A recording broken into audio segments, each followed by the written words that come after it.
Thank you all for inviting me to be with you. I appreciate it so much. I think a lot of you have heard a little bit about me over the last year or so. I think if we were to be honest, maybe not so many people knew who I was 9 or 10 months ago, but the approach that we've taken in South Dakota during the pandemic has brought a little attention to us.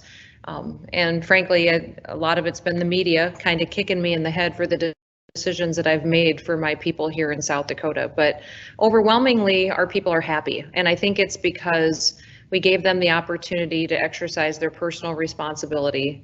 And I trusted them to protect their family's health, but also to keep food on the table and a roof over their heads. And we're doing pretty well. But I think for me to talk a little bit about my love for the outdoors, how I make my decisions, it's good if you do know a little bit about me. I grew up on a farm and ranch in the northeastern corner of the state. From the time I was little, all I wanted to do was to grow up and be a farmer and a rancher. My dad was a cowboy and he loved to hunt. So every single family vacation that we took was a different hunting trip. And he was a big game hunter. So as soon as we'd be done with harvest, literally within an hour or two of finishing the last field, he would say, Kristi, go load the horses, and we'd go to the mountains elk hunting for a week or two. And we'd drop everything to go deer hunting. And but that was just the way that I grew up, was everything outdoors and enjoying our wildlife. We had a cow-calf operation, backgrounded our calves, raised quarter horses as well. And my dad was also an avid fisherman, loved to fish, and we spent a lot of time on the Missouri River here in South Dakota, even though it was several hours from home. If it started to rain, that was where we went for a day until things dried out and we could get back in the field. My grandmother was the one who taught me to love bird hunting. She was known and pretty famous in South Dakota for being a duck hunter. So she loved duck hunting. Her and her best friend would live in a camper all fall and do that, but she's the first one who took me pheasant hunting and absolutely loved it. So, you know, I grew up never wanting to be in government and politics, and people ask me how that happened, and it really was when my dad was killed in an accident on our farm, and we got hit with death taxes. We had a lot of land. We farmed about 10,000 acres at the time, a lot of machinery and cattle, but we didn't have any money in the bank when he was killed. And as most of you know, when you pass away, there's a federal law that says you own a certain percentage of your estate to the federal government in taxes. And I had to take out a loan to pay off those taxes, and it made me mad. It took me about 10 years to do that.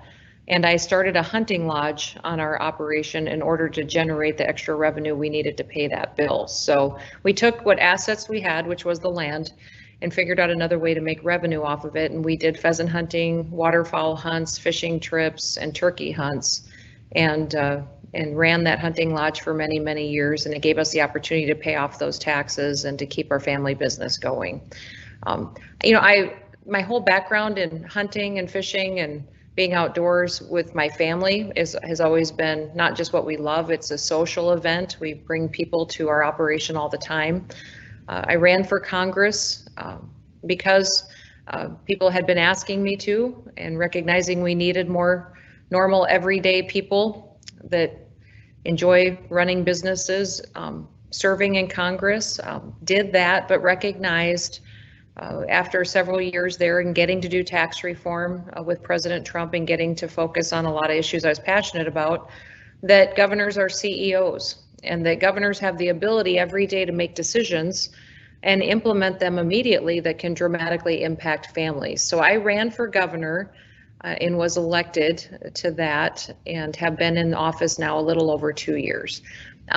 This is probably the first time I think South Dakota's had a governor that is that passionate about the outdoors. We've always been well known for being having the world's best pheasant hunting, but frankly, the last 15, 20 years, our pheasant hunting has declined. We've lost habitat. And when I came into office, I was determined to change that. I really ran on building strong families and growing our economy, bringing the next big industry to our state, but also very passionate about making sure that our kids get outside. So I started several different programs in the state and got very involved with our Game, Fish, and Parks department. And I think we are already seeing some huge benefits to that. This year, We set record levels of youth outdoor hunting and fishing, record levels of licenses sold because of the promotion that we've done for enjoying the outdoors and our way of life, and our fishing licenses have been through the roof as well.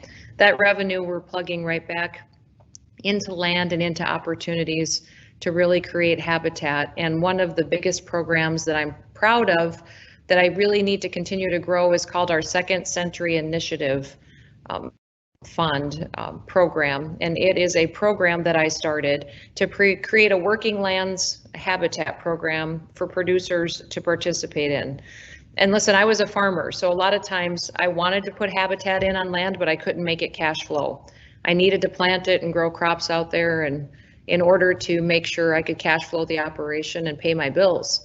And there wasn't a real good program short term that allowed me to take my marginal acres, put them into habitat, get them back into shape, and really get a payment off of that, or a rental payment, in order to cash flow it. CRP is a great federal program. Many times we weren't allocated very many acres in South Dakota. And sometimes as a farmer, you don't want to lock up a piece of land for 10 years. You wanted to do it for a shorter period of time. So the Second Century Initiative program that I started was a 5-year program. It took marginal soils that had high salinity issues and gives the farmer the opportunity to plant that down into habitat specifically designed for those soil types and the issues it's facing, that's good for wildlife, to get the grass seed free of cost, and then also to get a rental payment to help with it, to pay property taxes or cash flow it. And we've had a lot of success with that program. It was the first opportunity the state had a program that people could participate in that allowed them the chance to really take that marginal land, get it back into shape, and then help our wildlife out too. So my goal is to really grow that program and continue to get more dollars in there, open up more opportunities for more acres to be covered. And it has seen some big benefits for folks. And the more people see it out there, the more they're willing to invest and willing to participate in the program too. I also started a bounty program on predators. Our pheasant nests were getting wiped out by coons and skunk, and a lot of damage was being done. So started a $10 a tail bounty program, and we have killed hundreds of thousands of predators, and immediately within a year saw a dramatic change in the amount of pheasants that we're seeing on the landscape. We also, when we first kicked off that program, gave away live traps to kids, and we let families sign up. Our correctional facilities built the traps. They're pretty amazing and really nice. People loved them, and we gave them away. And then we saw a record number of kids and promoted it to families to get outside, do something different with your kids, teach them to get off the Xbox and get out with a live box and go trapping. And we've seen thousands of kids and people participate in that for the first time. Our state trappers have said they taught classes for years and would have 1 or 2 people in these classes, and now they were full. And it was a lot of single moms looking for ways to learn to spend time with their kids, grandparents wanting to do something with their grandkids. And it had a really great effect of having people spend time together outdoors, trapping, taking care of our predators, and our pheasant population is really benefiting from that as well. So those initiatives have been great. We've got several game fish and parks bills that we're pushing here to open up more opportunities for more licenses to be sold, more people to enjoy the outdoors, to make sure that we've got public access to land that maybe wasn't there before, and get a better partnership between the department, landowners, and the wildlife organizations that really are promoting hunting outdoors. So I think our record number of participation has been fantastic. In my family, we've hunted and fished outside for generations. I want our kids and our grandkids to do that as well. I think there's a special benefit to spending time outdoors, not just in being with people that you love, but also mentally it's good for you, physically it's good for you, and frankly, a lot of the world is filled with negativity these days. It's something that we can all do together and enjoy and really appreciate watching our wildlife and the gift that they are to us. I think people ask me all the time what my favorite hunting is, and it's probably archery elk hunting. I love it with my brothers, and I think it's because of the time we spend together and how much time we spend watching wildlife and the trips that we take together and the memories that we've made. My goal is that every family has the opportunity to do that, and that we can help facilitate that right here in South Dakota. So, thank you for promoting our outdoor way of life. I think it's special. I do just about anything to help more people get the courage to go out and try hunting or fishing, or even just outdoor sports and recreation, because I'm a true believer in what it can do for an individual and for those that they love. So if there's any ideas that you have for me that we can pursue here in South Dakota, we've got a group of folks that are pretty out of the box thinkers. And when I ran for governor, I ran that I believed South Dakota could be an example to the nation, that because we're a small state and because we don't have a lot of people, we can do things here that other states can't do. We can become a pilot project for a lot of initiatives, programs, reforms that other states can't necessarily do, and then show and be a testimony to how it can create opportunities and success for families. I did not know that our real opportunity to tell that story or to be that example was going to happen through the pandemic. But it seems as though this last year, a lot of people have focused on South Dakota, and I've just used it as an opportunity to market our state. I promised the people here that I would recruit more families to this state, that I would help our economy grow, give them more opportunities to start their businesses and be more successful.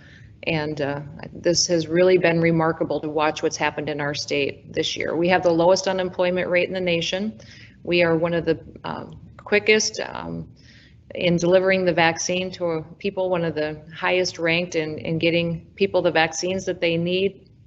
We have hundreds of millions of extra revenue dollars. In fact, yesterday I gave a speech to our legislature that we are seeing historic revenue numbers in the state of South Dakota.